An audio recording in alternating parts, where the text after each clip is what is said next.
David, how are you? I'm good. How are you doing? Pretty dandy. Thank you.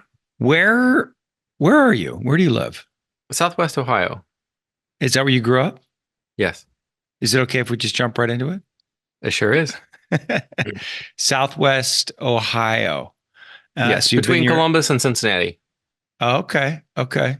I grew up in just outside Niagara Falls in the Niagara area. Okay. So not just kind of across the lake from Ohio. Yes. Yeah, my mom was born in Columbus, so I feel like I have a bit of a connection there. How's Ohio? What's Ohio like? It has a little bit of everything that we like from the various places that we visit. So it's a quite a forested area, as you might know, and there's an enormous number of river systems that lead into the Ohio, and then from Ohio to Mississippi and so on. And so lots of activity playing in the river is quite common because we have little kids. So we do that a lot. We have a creek in our backyard. We kind of live in a forest. We live between suburbia and farm country. And so it's nice and quiet out here.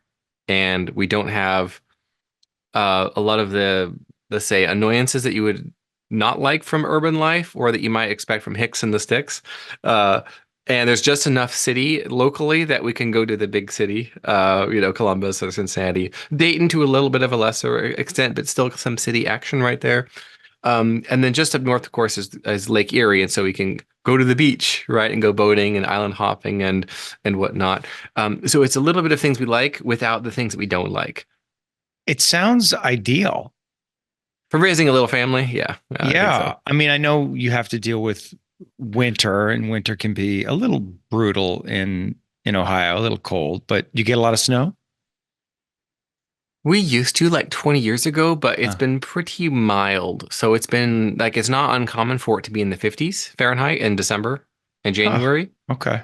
with like an occasional mega snowfall. So there's only like 2 cold weeks of the year where it gets down close to zero. And then that's like ice skating sort of activities and Mm. playing outside and whatnot, and then coming back in. But for the most part, it's mild. It's not great, but it's good enough for so many things, and there's no business taxes here. And it's like 60-40 conservative Yeah. liberal, which is a good balance. Yeah, no, that is a good balance. I mean, I'm only asking because I'm trying to figure out where to live, and that sounds ideal. That kind of situation. My wife is from Ecuador, so I don't know about winters for her, but the idea of living in the forest or the creek running through your yard just sounds incredible.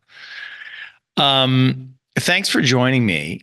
Sure. Really appreciate you taking the time. Do we have a hard out here? An hour? Right at about 2 o'clock. My next thing is at 2 Eastern. Okay. All right, we'll get it in. You are, from my perspective, obviously I have my own perspective. I'm on Twitter, and you are a little bit of the man of the moment right now. You seem to be in the middle of a lot of different things. Um, Ghost writing, Scott Adams' book, is that an accurate way to describe it? His most recent book, and then co-writing Jack Posobiec's most recent book. These are two big players in the conservative political world right now, and you're aligned with both of them. How does that feel? It feels like a lot of fun.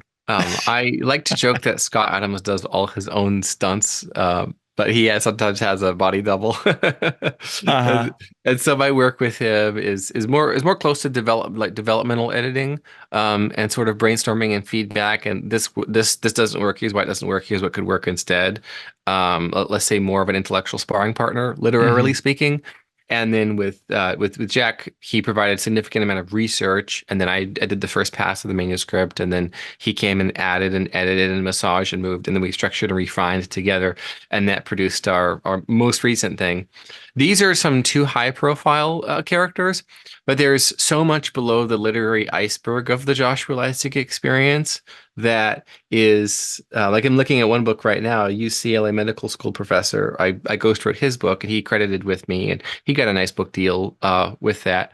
And so while it looks like I'm kind of prominent on the online and let's say new right, there's so many other spaces that I have my ghostwriterly fingers into right now that aren't as let's say polarizing. Interesting. So you're a behind the scenes guy, or I mean, a ghostwriter literally is behind the scenes. But now you've come out more. I mean, I've noticed you're stating your opinions on Twitter. You're sparring intellectually in the political arena. What was did you make a conscious decision that you were going to come out in that way? It was born out of frustration that innumerable introverted professionals have. So introverted professionals Is tend to that be you? writers, You're an artists. introverted, yeah. Yes. But I realized that that wasn't going to work. The way I realized that wasn't going to work was because this is about 5, 6, 7 years ago, somewhere in there. I've been ghostwriting for 12 years. No, 13. Sorry, 13 years now. Almost exactly 13 years.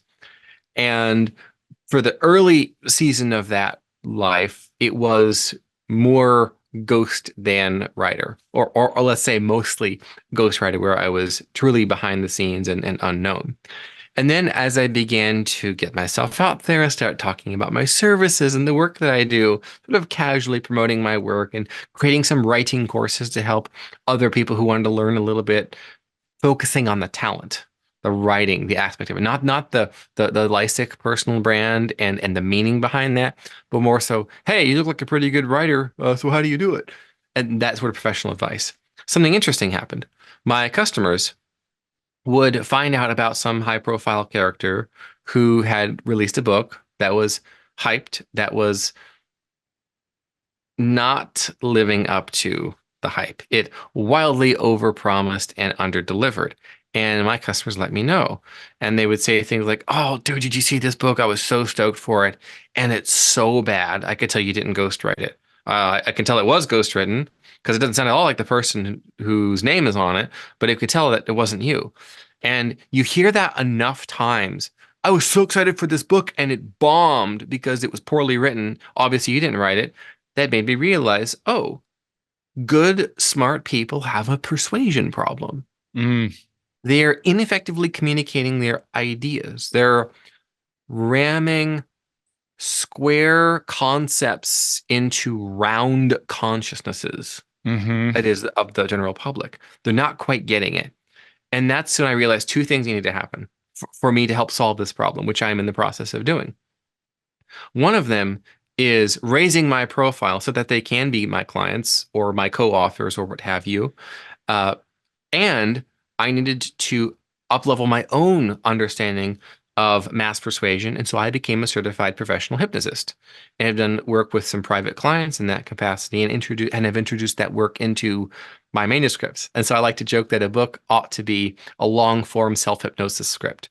And so in my latest book with Jack and the work that I do with Scott and in my own book and my own works and with other clients, be they hypnotists or be they in health or just be they leadership, business management, tech software, whatever niche they may be, working those ideas in results in commercial success because we know that the more of a book someone reads, the more likely they are to review it and recommend it.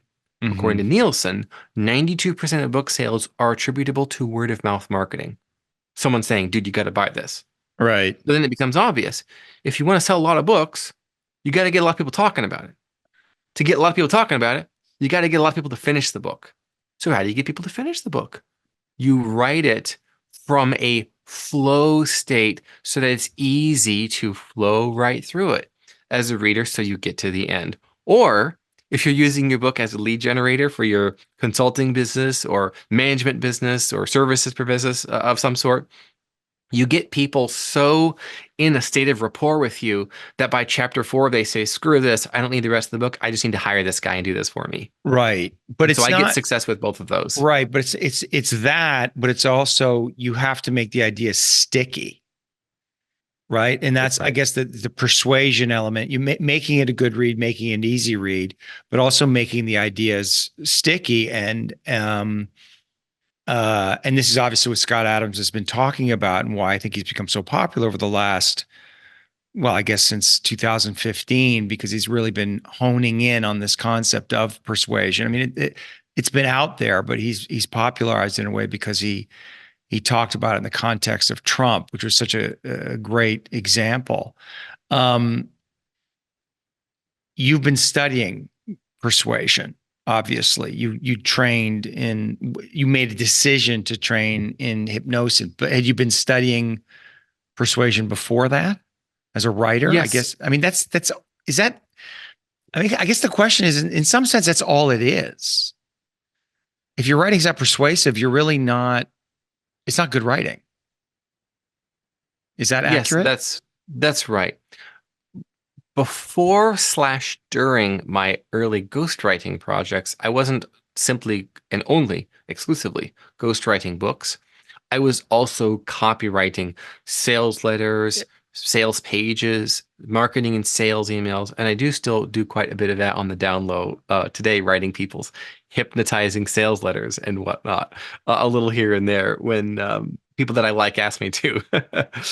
And it was then that I realized my clients, this is circa 2012, 2013, 2014, I realized that they didn't want a writer.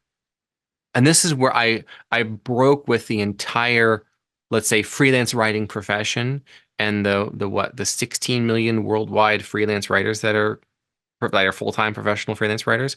I broke and I became one out of 15,999,999. And I realized that all of them, they like to charge by the word, they charge by the page, they charge by that's how they think.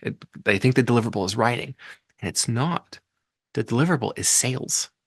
Mm, And so the more sales your writing produces, the more you can charge. Because it's not about how quote unquote good the writing is. It's about how well it works. And this is why things like, oh, it's so important that my voice be conveyed in the writing. That's a tell for a potential client who has no understanding of the connection between words and working their way into someone's mind to change their mind or get them to take action.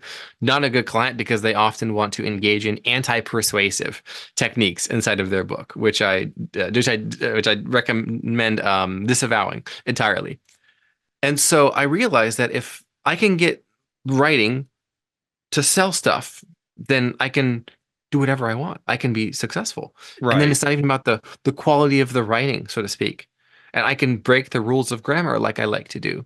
And then you learn in hypnosis. If you read a self-hypnosis script or even a hypnosis script that a hypnotist would read, it's choppy, it's staccato. There are run-on sentences everywhere. There are grammatical errors. There's breaks and parallelism. And then you realize it's all intentional. Right. It's all Right. intentional. And what does it do? It changes someone's identity so that their behaviors naturally change. And this is where I like to talk about anti-persuasive writing. Anti-persuasive writing comes from the worldview of should. Well, you should just buy this. Look Hmm. at all these features and their benefits, and it's a great price. You should just buy it. And we see this manifest in politics as well. Well, people should just like not not be homeless. They should just not use drugs. Well, there's people on the street sleeping on the street. Well, there should just not be. And that's the beginning and end. Taxes are too high. They should just not be. So this sort of should, this anti-persuasive should mentality manifests, unfortunately, at scale, and it destroys because that's not how reality works. Reality is not based on what should be. It's what is. And then you learn about the science of value exchange in business, where if someone perceives they're going to get more than what they're paying, they will buy it every time. Hmm. And that there's three types of value that we buy. There's functional value, there's emotional value, and there's financial value. And we buy different. I got this idea from Thomas Miller. Every product has a stack of value. Some of them emphasize functional value or emotional value or economic value. And then you realize that there's no difference between a Ferrari and a generic tube of toothpaste. Their value stacks look a little bit different. One emphasizes one type of value over the other. Economic value with barely enough functional value and the low price versus a Ferrari, 70% of it is emotional value. Right. And then the functional value and whatnot, right? If you um, have an identical, let's say, specifications of the vehicle itself without the Ferrari brand, you're paying one hundredth, one tenth, Yeah. let's say, of the price of that. All of this is part of the hidden world of persuasion.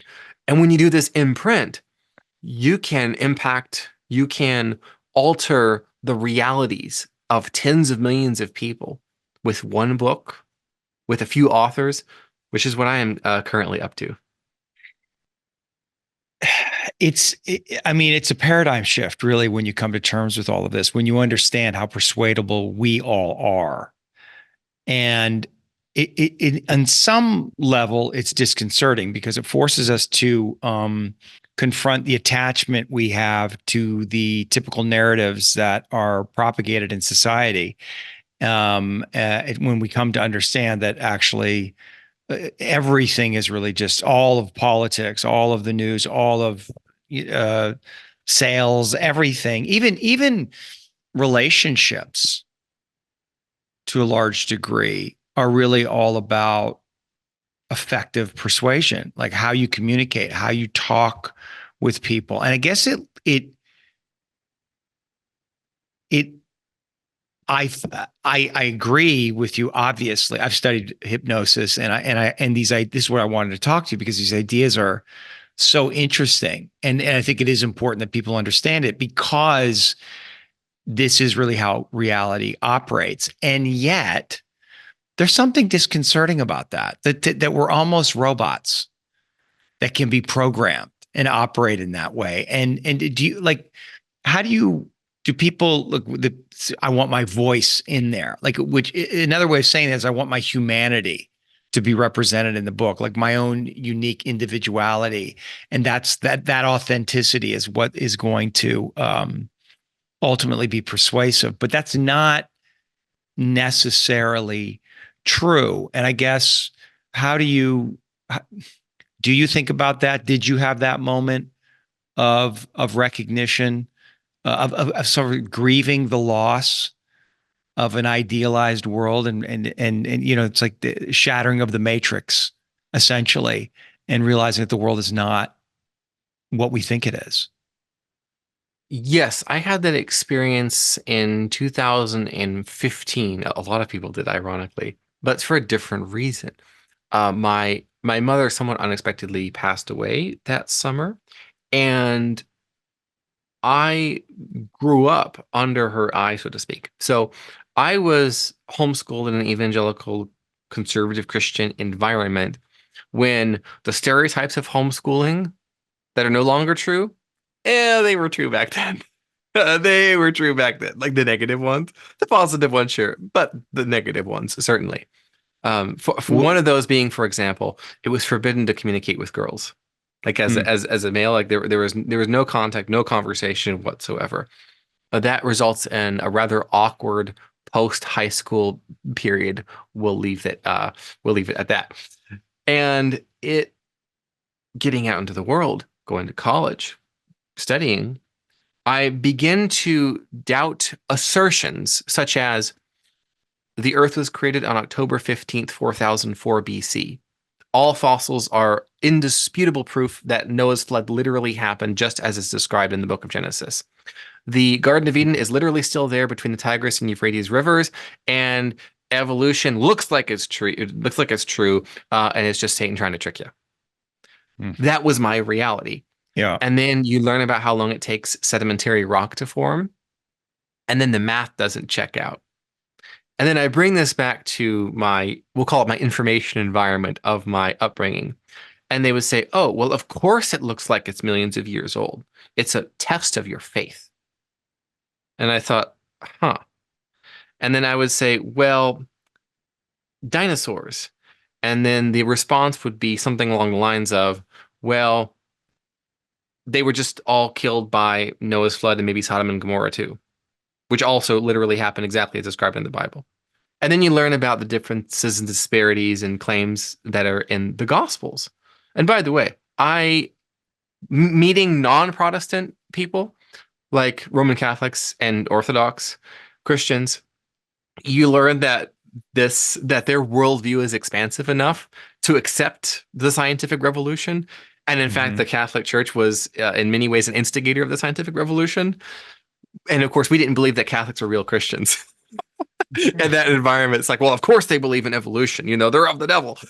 And you begin to realize that there's no possible way to deal with the distance besides dropping one of the other.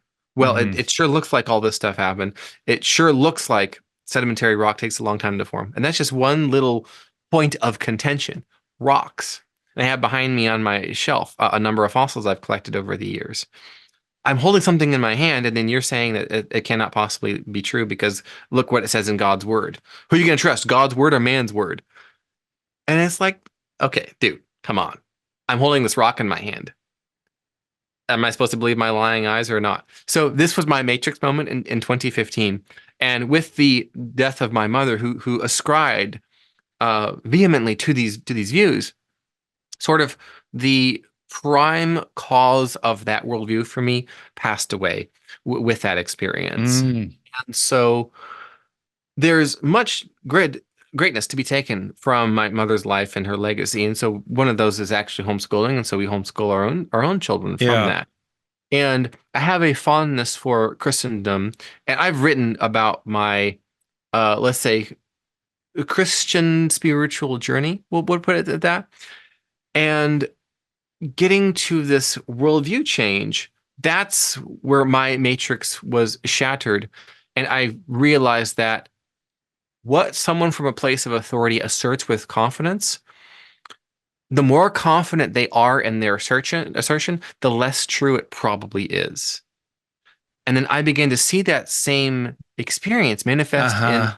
personal development, in business, and even Yeah. in my own clients, Yeah. where the more passionate someone was about their ideas, the less credible they seemed to me, and the less evidence they would present. And Well, then so sorry, I don't want to get persuasion wise, then what is the tactic to be most persuasive? To not be passionate about your ideas? Do the people sense it irony is intuitively? the irony is that works on a lot of people. That's what I was going to say. It does work, and this is where I realized why people hold to beliefs like Earth was created on Tuesday, October 15th, 4004 BC.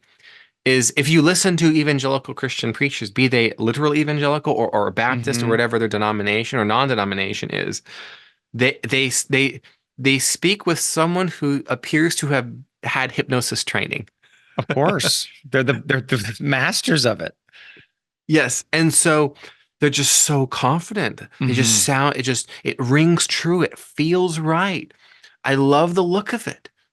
The vision that they cast. I'm using Yeah. multisensory Well, language and the for a reason here. feeling that it gives you. Yes, it's certainty, and like I just know. I just know. Hmm. That is persuasive. That is ultra Yes. persuasive to people. And did you realize that persuasion is neither good or bad? It's like capital. It is. It can be deployed for great ruin, or it can be deployed for great good. Yeah. How do you trust yourself when you're deploying persuasion? How do you know you're doing it for good, or can you know? Or does it matter? It does vary from person to person. And I have over the years encountered many who have self-deceived into believing that they were making the world a better place when it was obvious that they were not. Hmm. And there was a significant amount of cope involved in that. And sort of constructing this bubble around them in their information environment, steel bubble, you might say, Hmm. an, a dome, really, an impenetrable dome of confirmation bias, so that whether it's around religion or the religion of their preferred diet, like you see this a lot amongst the low carb, keto, carnivore space that I've found myself spending some time in, where anything that confirms that belief is spread because it resonates and it's look, we were Yeah. right all along. And anything that talks about like sweet potatoes are an ancestral food or fiber results in improved gastrointestinal health, they jump on that like piranhas on a chicken. Right. And it's the we have to have 100% confidence that we are totally right and they're in the wrong. And it's not just enough to be pro carnivore diet, you have to be anti-vegetarian diet as well. And that's Yeah. not just in the diet space. Yeah. That's across all industries. There has to be an enemy. There has to be That's someone that right. we have to attack. Otherwise, it's just like we're speaking here with nuance, and nuance is boring in a space and in a time where it's free to transmit and consume information, effectively free relative to the past. And so that which gets attention, and attention being influence, and influence being cash money, you're going to focus on that which gets the most attention. And Yeah. that which gets the most attention is going to be that which makes people feel like they were right all along. Is your belief that human beings are primarily self-serving? That seems to be the case. Yeah. It seems to be the case because of the aspect of value. And it's not just humans. It seems to be the case for all life. Like Yes. if you drop a little bits of sugar, you're going to see bacteria scoot towards it. Piece of cheese, you're going to see mice scoot towards it.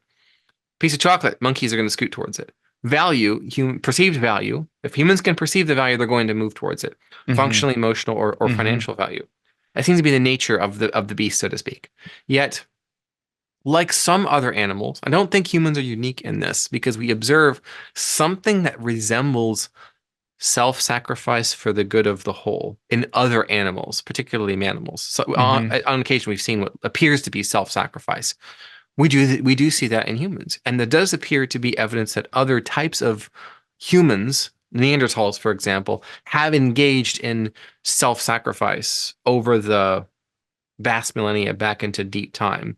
And there seems to be utility in that for the good of the reproductive fitness of our species. And this is, I think, where biology and religion or faith and science become a yin and a yang sort of thing. They create a harmony, a sort of a balance, one with the other, left brain and right brain, Hmm. gut and brain, instinct and knowledge. And I don't think there needs to be a separation between the two at all. I want to go back to your mother. So she died in 2015, and that, I guess, gave you the space inside your own mind to start to question or let go of some of these beliefs that you had with evangelical Christianity. And you had a crisis. Is crisis an accurate way to say it? Yes, even to use religious language, a dark night of the soul, Uh-huh. where for the first time in my life, I realized I might die one day. What you hadn't realized that before, or you just thought the human soul lives forever and I'm not really going to die. I'm just going to. Yes, that's right. The teaching is that the human consciousness, human mind, human soul, spirit, whatever you want to call it, is eternal. It's going to live forever. Blah blah blah blah blah blah blah blah. And the temporal, physical, material life is but just a moment in spite of eternity. None of this really matters anyway because the rapture is going to happen soon, and the United Nations is going to form a one world government, and there's going to be an antichrist forming up, and all the like the Left Behind novels. That was my reality. And my parents would be glued to the television watching the Christian television station called TBN. And there'd be people talking about how the rapture might happen this weekend. So don't make too many plans. You might not need life insurance. That's Wow. not an exaggeration, by the Wow. way. You know, tell the kids they might not actually be able to grow up one day. This was a common message in the community that you don't really need to make plans. You don't really need to prepare for your future because the rapture is going to happen. Everyone's going to get caught up in the air, and then there's going to be 144,000 Jews who survive, and we got to protect the state of Israel. Blah blah blah blah blah. There's sort of an Yeah. obsession with Israel, the country, right now. And this worldview, well, it sounds bizarre and backward. It is the governing mentality of the Republican Party right now, which is kind of a problem from my perspective. But I'm Right. doing what I can to fix that. Interesting. What is your worldview right now? What, like, how do you, uh, uh, I mean, you're still Christian. Yes. You believe in God, um, Jesus, and are, I get in some sense governed by, the example of Christ. Yes, And mhm, if I may, David, I realized I could come out of the Christian environment. The Christian environment couldn't come out of me. interesting. That was a losing battle. And then I realized that that's okay because civilization is the same way. The further the West scoots away from Jesus, the opposite of that is ruin and destruction. And there was a fellow named Kurt Doolittle that I follow Why do you on say Twitter. that? Why do you say that? I'm Kurt Doolittle, who I'm going to mention. He has a reframe on Christianity. I don't Uh, believe he's a believer or devout or anything like that. But he described Christianity as a social innovation. First, as a social innovation, that for the first time there was I don't call it a religion, I'll call it a worldview or a frame of reality, which said every human is made in the image of God. And that, as the foundational statement, results in something like the universal rule of law, that mhm, results in something like equality under the law as ideals, something like universal compassion, mhm, something like when there is suffering, if you can prevent or mitigate it, it is the right thing to do. mhm. Versus, let's say, some Eastern philosophies that have to do with karma, where it's like, well, if something bad happens to you, that was kind of your fault, wasn't it? And the Gospels record Jesus specifically preaching against that, as that was incorrect. And so to get away from that, social innovation Yeah. is to de-innovate, is to degrow, it's to Mhm, view suffering as long as it happens to the oppressor. So this is where we begin to see something like cultural Marxism begin to be a competing worldview to Christianity. Well, as long as it's the perceived oppressor who suffers, that's a good thing. right. And that could not be more anti-Christian. And Mhm, now that I have children, do I want them to grow up and to procreate in a cultural Marxist society? Because there's no such thing as secular. What we've come to find out, there has to be something that fills that place. And might have heard the expression, a God-shaped hole in your heart. And we heard that quite often. That does seem to be the case. yes. It does seem to be the case. And something is going to go there, and that is going to be that which has the highest governing principle, the deepest foundation, whatever visual metaphor that we or metaphor we want to use, that does seem to be the case. And so it is okay to be Christian. It's okay to be Right. a Christian. But the implication that I hear, and correct me if I'm wrong, is that what that then becomes is essentially the optimal operating system for humanity. That's the assertion. And I would tend to agree with that. But is it true? Right. And I guess that's the question. We don't know if it's true. But does it matter that it's true? Does it matter that anything is true? Or can we know what's true? And if I don't think we can, and in the absence of being able to know what's true, is the game we're playing here simply to essentially hypnotize ourselves, right? To adopt belief systems, to maximize human flourishing and harmony and peace and prosperity, and to minimize suffering. And whatever is actually true is essentially irrelevant. Is that do you agree with that, or what do you think of that? That resonates because as humans, we're not truth receivers or truth generators. We're perceivers. We're limited perceivers because we only have the few senses that we have. And if you were to look at the process for image construction in the brain through our eyesight, what we're seeing versus what our brain tells us that we're seeing is different. Mm-hmm. The subconscious mind makes decision, and then moments later, the conscious mind thinks it came to that conclusion. right? We understand that relationship. And this is why hypnosis is powerful, is you can tell the subconscious mind something is true and correct. And then the conscious mind will accept it if the hypnotist is any good, and then they will go and live that. This is why identity transformation is what people do in hypnosis for various issues, be it to cease smoking or to deal with alcohol or other substance abuse, or to sleep better or de-stress or to stop overeating.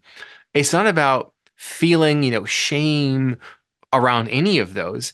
It's to drop into your subconscious mind a replacement belief set that takes you from I am a smoker to I am a non-smoker. And then in an hour or less, that's the new identity the person has. And so their urges change, Hmm. which is quite fascinating. So you study hypnosis and you realize that no one forms beliefs logically, not about themselves, not about the world, not about religion or politics or anything that matters. And as for religion, my friend and client Brett Alder has said that the quote unquote best religions from the human perspective, as biological machines or moist robots, as Scott Adams calls them, Yeah. the best religions are those that comport the closest with with reality, and reality being the reproduction of humans. Mm. And so those religions, I had a piece on this a few weeks ago called A Natural History of Christianity. The Christianities that are most successful are ones that are in a symbiotic relationship with human reproduction. Hmm. And those Christianities that are not useful are those that mitigate human reproduction, that destroy it. So like so-called progressive mainline Protestant denominations, some offshoots of Christianity, and you look at their fertility rate and it's 1.2, 1.3 or 0.9, and then you look at the Latter-day Saints and they're at 3.1, and you can say, okay, that's probably the best Christianity. And then the Roman Catholics and Eastern Orthodox are at like 2.5 to 3 as well. Okay, those are useful Christianities. But you Those are can, going to survive. right. Well, exactly. They're going to survive. I mean, that's the metric is the culture reproducing, and what the belief system of a culture that is reproducing must be the right or true belief system. I mean, in some way, that's really, really interesting and obviously extremely provocative concept to a lot of people. And it feels like, in fact, we are at war. There's some kind of war going on. And, this book, I haven't read the book. I think I'm scared to read your book on humans. I've looked at it. I mean, the cover is quite, scary. And I think I know a lot of this stuff because I've been following you and I'm following Jack and I've been following these narratives, but to really go down the rabbit hole of the darkness that's there is a little bit scary. Do you want to say a little bit about what you think is going on right now in the culture with all of that? Yes, the simplest frame that we display in Unhumans, Jack Posobiec and I, is that there is a conflict between civilization and anti-civilization. Those who build and those who are unable to build and are envy of and jealous of those who do, and so they destroy it. This, by the way, it is the oldest conflict. So the book of Genesis, don't know it to be literally true, but it is metaphorically true. Because what you have, the first two children, Cain and Abel, Abel is the worthy one, Cain is not. So what does Cain do? He murders his brother. That's communism. That is anti-civilization. That is unhumanity, where you did something that I couldn't do. That's not fair. I have to destroy it and you with it. And that is an ancient urge that those who cannot see beyond themselves fall prey to. And we go through 2,000 years of history with a focus in the last quarter millennium in the book on humans to look at how that spirit of envy, that possessiveness of what you have, I should have, And the only way you got it was from taking it from people like me. Yeah. And then you have the group dynamics. Karl Marx, together with Friedrich Engels in 1848, wrote the Communist Manifesto. And in that, they documented the rage of a class of people who believe that they have everything taken from them, and that the only way for them to get it back was to kill everyone that they perceived had taken it. So if we know that that is human nature and that pattern is repeated throughout history, is it the obligation of the strong, of the builders, to suppress the weak, knowing that if they don't, the weak will rise up and attempt to kill them and destroy civilization? Like, how do you deal with this problem? The way that it has been successfully dealt with in the past is not to suppress, but to raise up. Is to to build a ladder for success. Uh, Interesting. One of the heroes that we mention in the book is someone who successfully prevented a communist revolution. Most people don't know of him. He and I share the hometown of Dayton, Ohio. His name was John Patterson. He was the founder of the National Cash Register Company, or NCR. And at the turn of the century, as communism was beginning to thrive and socialism, where you have it, we want it, so we should take it, was thriving in Central America. It was thriving in Russia and other places throughout the Eastern Hemisphere. It was based on actual grievances. And this is where it gets a little bit sticky. Because, for example, prior to the Russian Revolution, where the Bolsheviks, the communists, went door to door arresting anyone who owned land or owned a business and hauling them off to the gulags, prior to that, there had been actually a system of slavery in Russia prior to 1861, which is an interesting year for other reasons. And that's when the slavery system in Russia was abolished. That's where there was serfdom, where you were literally a slave to this landowner, sort of a feudal system, and you had to work the land. And then they made it so that the serfs could own the land, but because the land was valued at higher than the serfs could afford to pay for it, they became indentured servants and debt slaves for generations, beginning in 1861. Now, prior to the Russian Revolution, we'll come back to John Patterson. Prior to the Russian Revolution, there were good, smart people in Russia, in the monarchy, who realized that this was a problem and who were moved by Christian compassion for the poor to say, this isn't right. We need to solve this problem. So they began to undo the debt system. Guess what Mm, happened? They were assassinated by communists right. because the goal wasn't equality, it was revenge. Revenge. Yeah. We saw this in the Haitian Revolution, which was the communist revolution, by the way. We document it in one of the chapters in the book. We know of it as like this great heroic slave revolt, and it was the second war of independence against a colonial power, and it was this wonderful thing. Look at Haiti now, and you're like, what? I don't know about that, Jack. And then you begin to look at the experiences of the people. You realize that the French colonists began rolling back actual inequality and slavery prior to the revolution. And then as soon as the revolution was successful, what did the new emperor of Haiti do? He reinstituted slavery and sent all the freed slaves back to the plantations, his Right. own countrymen. This is after they had murdered all of the white people. And it was an actual white genocide that was conducted on Haiti, and it was policy of the new emperor Well, that you're if you not were making white, a very good argument for giving them a ladder up. sure, sure. But this is what the French began to do. Uh-huh. But one of the former slaves who was arrested for acts of terrorism said, I didn't want to be free. I wanted to be the master. Hmm. And that's what the contention is with.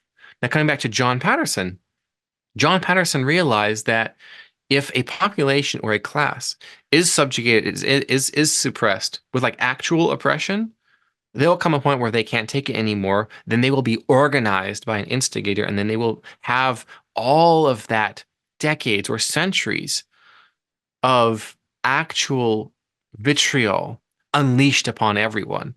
And it's usually the middle class who takes the brunt of it, not the rich. Hmm. So the Bolsheviks went around looking for kulaks who were like small business owner, lower middle class type of people, not the elite or the bourgeois that they said they had to get revenge on. But John Patterson recognized that the Industrial Revolution brought significant significant bitter living conditions for the working class, for the peasantry of the Western world. And he realized that this is not Christian. So he was a devout Christian, and he wanted to bring about more and more of Christianity into the workplace. So one of the things he did was built open air factories, massive windows, free meals, breakfast, lunches, and sometimes dinners, picnics for the people, Mm, health care to the people. And this is the early 20th century. And he was yeah. ridiculed by European capitalists and industrialists for thinking like you would treat this lower caste this way. What's wrong with you? They had that sort of old world, almost pre-Christian mentality of we're better than them. Yeah. Yeah. Interesting. Are you optimistic about the future right now? I am, yes, because we're seeing very slowly a passing of the baton from the baby boomer generation who grew up in a different time in a different world with different ideas to Generation X and then to my generation, the millennials. Those of us who see the meme of Israel versus Iran, my tax dollars somehow also my tax dollars, and it's the missiles flying at each other. And the millennial generation with power, we're not going to play that game anymore. The forever wars are going to be done for once. And this might be 20 to 40 years, Yeah. but the changing of the guard will occur across all rungs of society. There has, it seems, been an awakening that's a real thing. I mean, people talk about it and they've been talking about it for a long time, but it seems like what you just said, people are starting to understand that Eisenhower's warning about the military-industrial complex is real, and that they're really running the show, and that this democracy we live in is a kind of illusion. And I mean, I don't know. And I mean, I don't know. Can we know what's next? Is there a system beyond the one we're living in now that'll evolve to be more equitable, more fair, have the checks and balances that we tried with the Constitution? I think did work for a period of time, but no longer seem to be working. Um, yeah, I guess I'm optimistic, but it's a mystery. It's really, or for me, maybe it's not for you. Do you have a sense of there is an awakening, but where's this going and how's that going to play out? It will play out in the sort of atomization of industries, of groups of individuals, even where there's even now, there's not a popular culture anymore. It's not a pop culture. There's a sort of corporate pop culture, but then pop culture to someone who's 20 years old is whatever is trending on TikTok right now. That's right. To someone who's 35, it's whatever's on Instagram. Or if that is not female, it's male, then it's whatever's on Twitter X or whatever their YouTuber is watching. And so the internet has brought about an age of sovereign individualism. And I expect to see the institutions begin to allow for that and to reflect that. Now, the book, The Sovereign Individual, predicted that there would come a day when taxation was optional, or at least effectively optional, Mm-hmm. because there's no reason for representative government post internet. In an Right. age where it would take 6 weeks to travel from Boston to Philadelphia in 1770. Okay, yeah, it made sense to have representatives. But now, where I can see what's happening in a given country, and I say, "Yeah, I'm not paying for that. Right. I will be able to say and be able to back that. I withdraw for that. Mm-hmm. That's probably 20 to 40 years out, but that is something like the future because there's no reason for anything like it. Now, there may not be a repeal of the income tax amendment to the Constitution, but there will be effectively an ignoring of it for all intents and purposes because it's outdated. And already we see the Constitution being ignored already, particularly by one political party, maybe adhered to a little too closely by the other political party. Right. But it is effectively, for better or for worse, it's time has passed. And Yes. that's okay. It was written pre-internet, Sure. pre-industrial revolution. It's interesting you brought up the sovereign individual. You seem to be playing the game right now as well as anyone. You seem to understand it.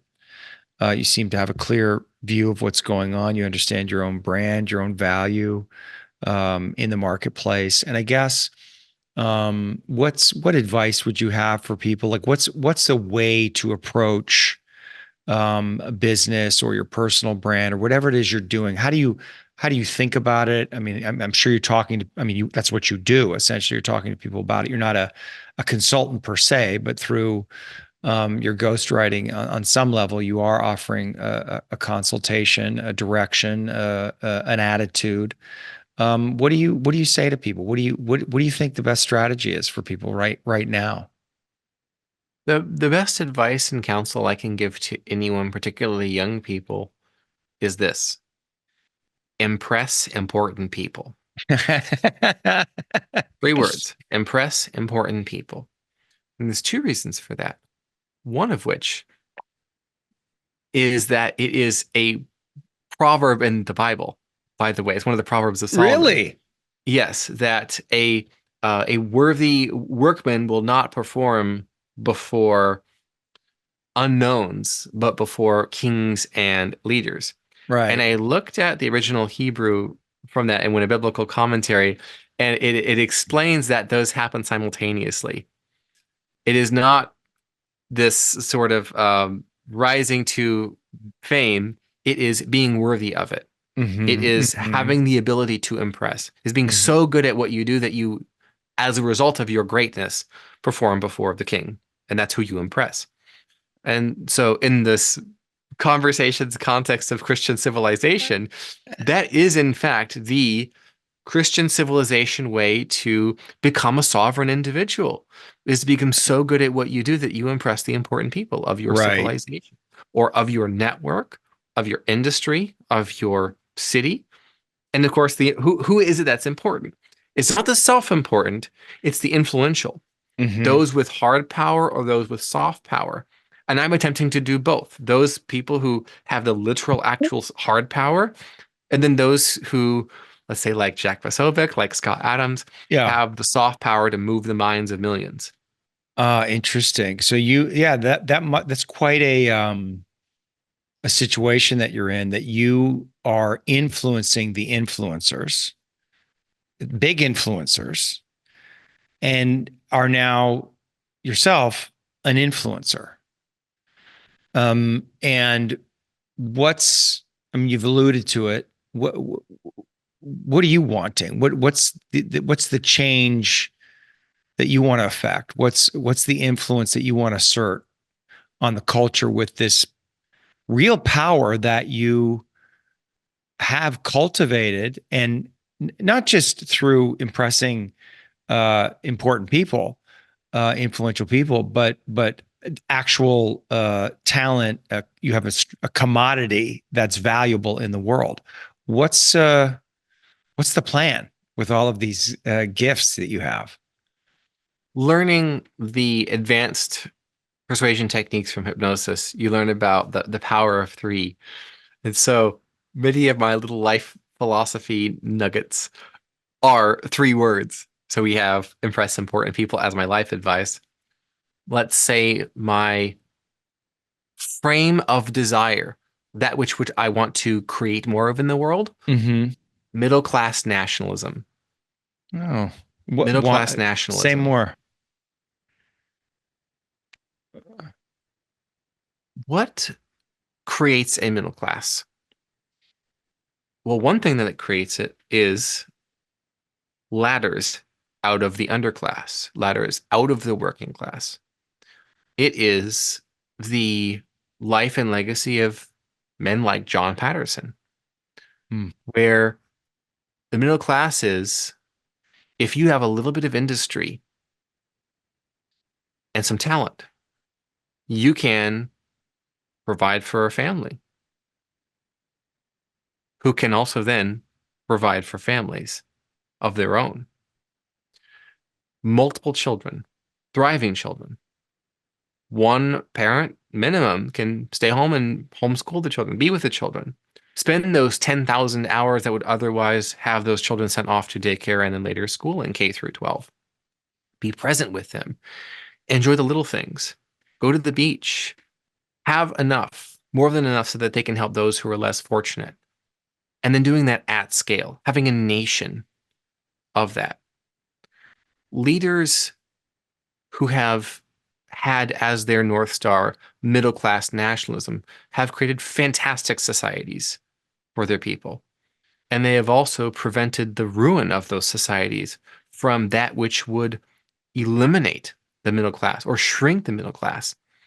And now in the United States and in many of our states, we have anarcho tyranny, which is one set of laws for those who want to keep the law, and another set of laws for those who don't, but are part of a privileged network who have a special last name that grants them open doors, a sort of a new feudalism that as long as you're a member of this party or you're a donor to that party, your felonies are brought down to misdemeanors and there's no jail time. Mm, And if you haven't committed a crime, but you're of the wrong party or have the wrong name, a non-crime is turned into a misdemeanor, is turned into a felony and more, and then lots of jail time on top of that.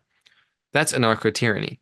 And yeah. so we have then violence allowed in the streets. It's difficult to become a citizen, yet depending on who you ask, it seems to be relatively straightforward to be here without being a citizen. Hmm. Two sets of laws. That is not middle class nationalism. So, middle class nationalism is what allows for the safety and security of kids to go out into their front yard and play. A pregnant mother to walk down the street with two or three kids, toddler age, and feel safe and be safe without Mm, all manner of shenanigans happening to her or threatening the lives of the children. A high trust society where a little kid can set up their lemonade stand and say 50 cents, and she doesn't have to be there. And she trusts that people will put in their 2 quarters or leave a tip of $1 or $5 even, take their 1 cup of lemonade and be gone with it. hmm. That is middle class nationalism.